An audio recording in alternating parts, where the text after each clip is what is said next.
அனுதினமும் இயேசுவோடு என்கிற இந்த காலை நிகழ்ச்சிக்கு உங்களை அன்போடு அழைக்கிறேன்.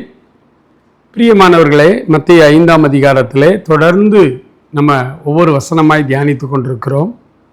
இன்றைய நம்முடைய தியானத்துக்காக நாம் எடுத்துக்கொண்ட வசனம் 11வது வசனம். அதை உங்களுக்காக வாசிக்கிறேன்.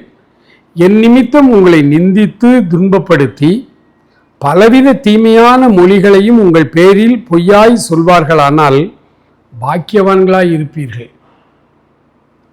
ரொம்ப வித்தியாசமான ஒரு காரியம்.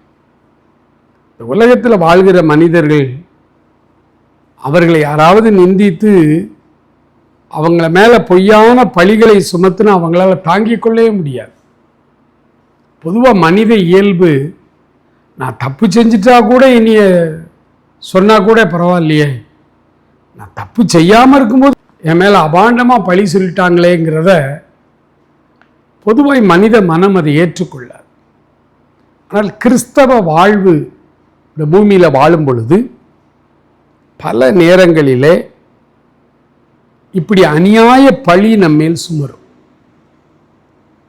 ஆனால் அப்படி பழிகள் சுமரும் பொழுது ஆண்டவர் சொன்னார், கலங்காதிருங்கள், பயப்படாதிருங்கள், நீங்கள் பாக்கியவான்கள், சந்தோஷப்பட்டு களி கூறுங்கள் என்றுதான் ஆண்டவருடைய வசனம் சொல்லுகிறது.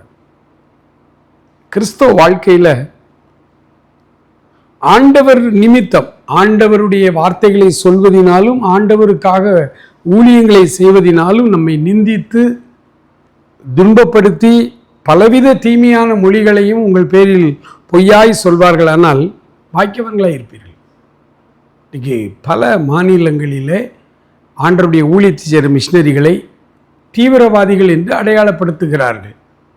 காரணமில்லாமல் கைது செய்யப்பட்டு நம்முடைய மிஷினரிகள் பலர் சிறைச்சாலையிலே வாடிக்கொண்டிருக்கிறார்கள். பல மாநிலங்களில் இந்த பிரச்சனைகள் இருக்கிறது. எல்லா இடத்துக்கும் வரும்.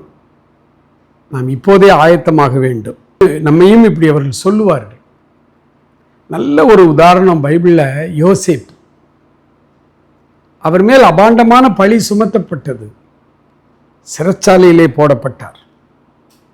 ஆனால் அவர் யாரிடத்திலும் போய் அங்கலாய்க்கலை. தன்னுடைய பிரச்சனையை சொல்லி, ஐயோ நான் தப்பே பண்ணலை, அபாண்டமாக பழி சுமத்தி நீ உங்களது போட்டாங்க, அப்படி அவர் யார்கிட்டையும் புலம்பலை.